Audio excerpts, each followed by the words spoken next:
বললাম না পুনর্জন্ম, আমার পুনর্জন্মই হয়েছে।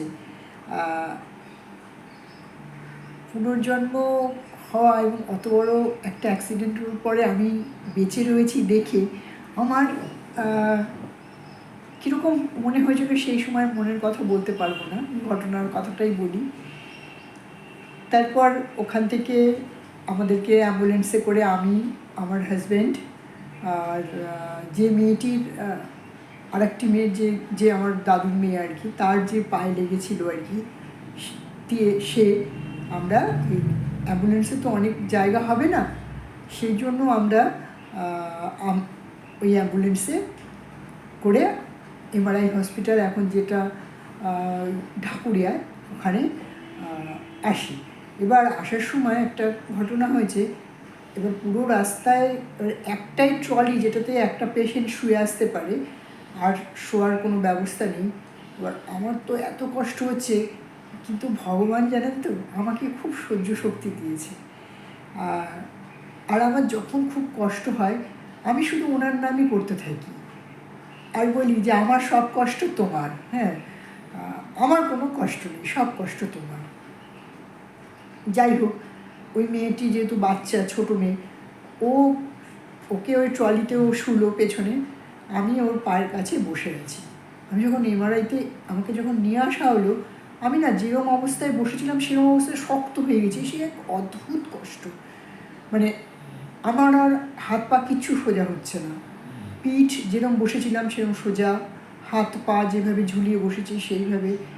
এবার যারা হসপিটালে চাকরি করে বা যারা ধরুন ওখানকার স্টাফ, তাদের এই বিষয়ে নিশ্চয়ই অভিজ্ঞতা আছে। আমাকে যখন নামতে বলছে, আমি নামতে পারছি না। একটা বসা অবস্থায় মানুষের যেমন পশ্চার হয়, সেইভাবে ওরা নামিয়ে একটা চেয়ারে বসিয়ে নিয়ে যায় এমার্জেন্সিতে। ওখানে গিয়ে একটা ইঞ্জেকশন দেওয়ার পর কিছুক্ষণ পর আস্তে আস্তে আমার সারা শরীর নরম হয় এবং আমি নর্মালভাবে আমি শুতে পারি। তারপরে তো যা যা প্রসিডিওর হয়েছে আর কি হসপিটাল রিলেটেড, সেগুলো তো সব হলো। তারপর ওখান থেকে 3 দিন পরে আমি ছাড়া পেলাম। ছাড়া পেয়ে আমাকে বাড়িতে নিয়ে আসা হলো। কেন আমার ব্রেন বা অন্য কোনো জায়গাতে কোনো হ্যামারেজ কিছু হয়নি। আমার যা হয়েছে এক্সটার্নাল, ইন্টারনাল কোনো সমস্যা হয়নি। হাতের চামড়া উঠে গেছে, পিঠে দুটো জায়গায় বড় বড় ঘাড় মতো আর কি, বড় অনেকটা করে মাংস উঠে গেছে, পায়ের মাংস উঠে গেছে। সেটা কী বলতো, নিজেকে বিভৎস ব্যাপার। বাড়িতে ওনারা বললেন যে আপনারা বাড়িতে নিয়ে যান, আমাদের এখান থেকে লোক যাবে, তারা ড্রেসিং করে দেবে, এখানে থাকার কোনো প্রয়োজন নেই, আপনি রেখে দিতে পারেন।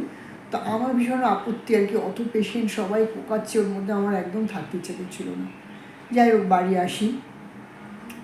আমি 1 মাস শুধু পাতলা সাদা মসলিনের কাপড় গায়ে দিয়ে থাকতাম, কেননা আমি না শুতে পারতাম, না বসতে পারতাম, হ্যাঁ, না দাঁড়াতে পারতাম।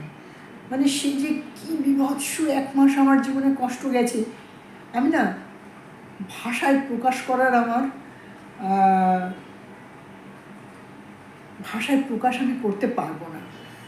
রিবার্থ হয়েছে, তো রিবার্থ হতে গেলে কিছু তো কষ্ট হবেই। পুনর্জন্মের নতুন করে জন্ম নেওয়ার জন্য যে কষ্টটা, হ্যাঁ, সেই কষ্টটা হয়েছে। তারপরে তো এমন একটা কিছুদিন আস্তে আস্তে সুস্থ হলাম, আবার কর্মজগতে ফিরলাম। কিন্তু জানেন তো, আমি অনেক দিন গাড়িতে, ধরুন আমি কোথাও যাচ্ছি অটো করে, আমার ভীষণ মানে পেন হতো শীত দাঁড়াতে। এরকম অনেক বছর, 4 বছর 5 বছর পর আস্তে আস্তে এখন আমি পুরোপুরি সুস্থ। উল্টো দিক থেকে গাড়িতে উঠতে চাইতাম না, খুব ভয় পেতাম। উল্টো দিকে কোনো লরি বা বাস দেখলে, আজও আমি কোনো এরকম বাস বা লরি দেখলে খুব ভয় পাই, উল্টো দিক থেকে আসছে। যেন আমরা একটা মিনিমাম স্পিডে গাড়ি চালাতে বলি অর্ণবকে বা আমার ড্রাইভারকে, যখন ও আমাকে নিয়ে যায় কোথাও।